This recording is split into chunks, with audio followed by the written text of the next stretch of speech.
आपकी ये कार अब तो हो गई बेकार, bye bye KCR, bye bye KCR. सिर्फ 4 दिन की है अब आपकी सरकार, bye bye KCR, bye bye KCR. Imran Pratapgarhi ने अपनी नज़्म बाय बाय केसीआर सुनाकर लोगों में जोशो खरोश पैदा कर दिया। इमरान प्रतापगढ़ी ने अवाम को भरोसा दिलाया कि कांग्रेस पार्टी समाज के हर तबके की तवक्कुआत पर खरा उतरने की कोशिश करेगी। इमरान प्रतापगढ़ी ने कहा कि वोट का सही इस्तेमाल कीजिए। उन्होंने कहा कि केसीआर को वोट देने पर मोदी हुकूमत को तक़वियत मिलेगी। आइए सुनते हैं इमरान प्रतापगढ़ी से उन्हीं की ज़ुबानी। कि अब तो तेलंगाना की है यही पुकार, तैयार रहिएगा अगले मिसरे पर। कि अब तो तेलंगाना की है यही पुकार, बाय बाय केसीआर, अब तो तेलंगाना की है यही पुकार। अभी भी मुझे लग रहा है थोड़ा सा और जिंदा दिली पूरे देश में जाएगा ये संदेशा कि अब तो तेलंगाना की है यही पुकार, bye bye KCR, bye bye KCR. अब तो तेलंगाना की है यही पुकार, bye bye KCR, bye bye KCR. बंद करो झूठ का ये अपना कारोबार, bye bye KCR, bye bye KCR. लूट लिया तुमने ये पूरा तेलंगाना, लूट लिया तुमने ये पूरा तेलंगाना। झूठ मूठ का अब बनाओ ना बहाना, माला माल हो गए सब तेरे रिश्तेदार, बाय बाय केसीआर। अब तो तेलंगाना की है यही पुकार, bye bye KCR, bye bye KCR. बंद करो झूठ का ये अपना कारोबार। आखिरी बंद पड़ता हूं इस नज़्म का कि अब नहीं चल पाएगी मोदी जी से यारी। याद है ना अगले मिसरे पे कि अब नहीं चल पाएगी मोदी जी से यारी। तुम नहीं निभा पाए अपनी जिम्मेदारी, तुम नहीं निभा पाए अपनी जिम्मेदारी। आपकी ये कार अब तो हो गई बेकार, bye bye KCR, bye bye KCR. अब तो तेलंगाना की है यही पुकार, bye bye KCR, bye bye KCR. चीख कर ये कह रहा हूं मैं तो बार बार, bye bye KCR, bye bye KCR. लगाइए मेरे साथ नारा, बाय बाय। एक एक हाथ उठना चाहिए और एक एक आवाज निकलनी चाहिए, bye bye, bye bye, bye bye. ये जो केसीआर है ये मोदी जी के यार हैं। निकल आइए गलतफहमी से, निकल आइए।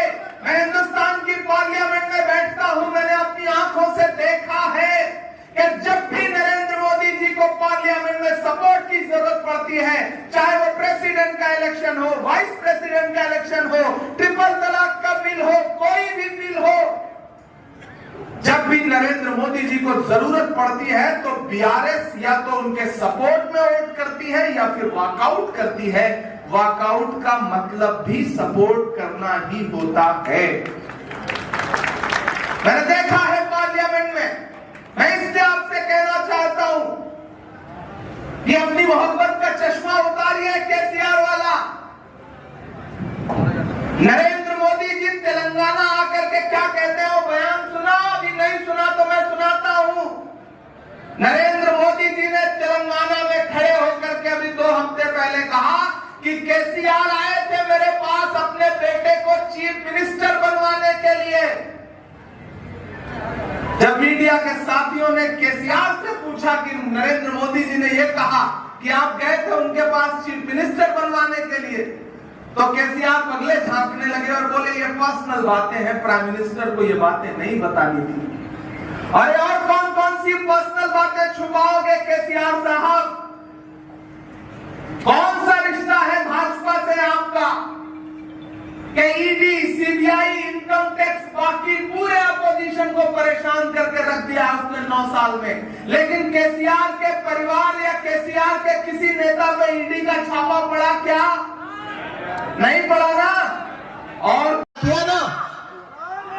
लेकिन आप बताओ, केसीआर का बंगला तो बन गया, बेटे का तो बन गया, बेटी का तो बन गया, दामाद का तो बन गया, आपको डबल बेडरूम मिला क्या? नहीं मिला। लेकिन उनके बंगले बनते रहे। किस ताकत की बुनियाद पर? क्योंकि आपने झोली भर भर के उन्हें वोट दिया। जब भी उन्होंने आपको आवाज लगाई, आप सबसे बड़ी ताकत बनके केसीआर के पीछे खड़े हो गए। आपसे वायदा किया कि शादी मुबारक की स्कीम में आपकी बच्चियों को पैसे मिलेंगे, लेकिन आपकी बच्चियों को नहीं मिले बल्कि बिचौलियों को मिल गए, बीच वाले पैसे खा गए।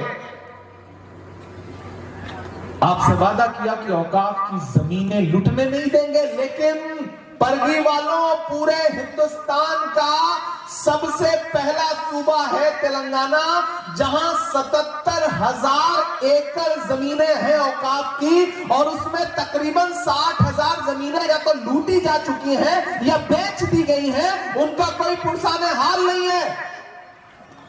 वक्फ को जुडिशियल पावर देने की बात तो छोड़िए, बोर्ड को, वक्फ बोर्ड की जो फाइलें हैं पिछले 1 साल से केसीआर साहब ने उसमें ताला लगा दिया है। आप उनके कागजात तक चेक नहीं कर सकते। अपनी आंखें खोलिए, अपनी आंखों पे पड़ा हुआ केसीआर की मोहब्बत का चश्मा हटाइए।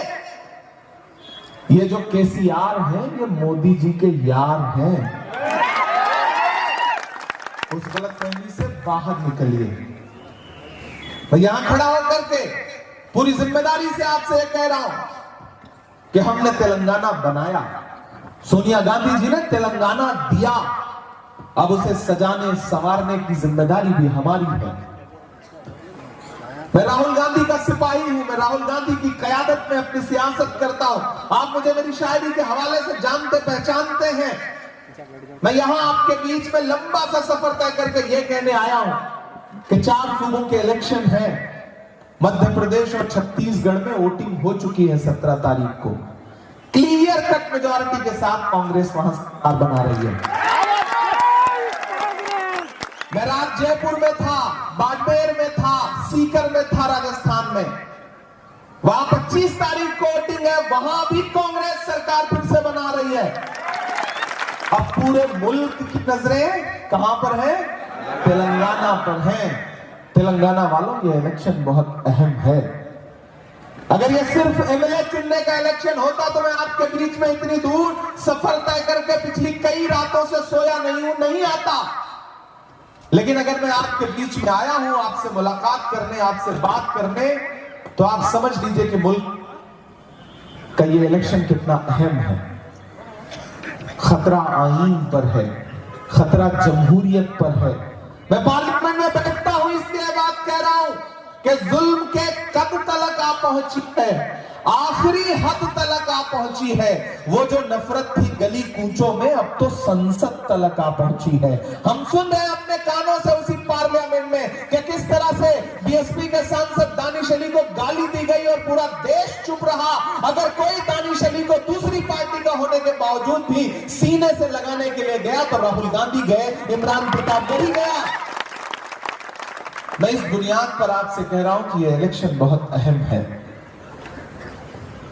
दोस्तों, इस पर आपकी क्या राय है कमेंट करके ज़रूर बताइए और इस वीडियो को लाइक और शेयर भी कर दीजिए।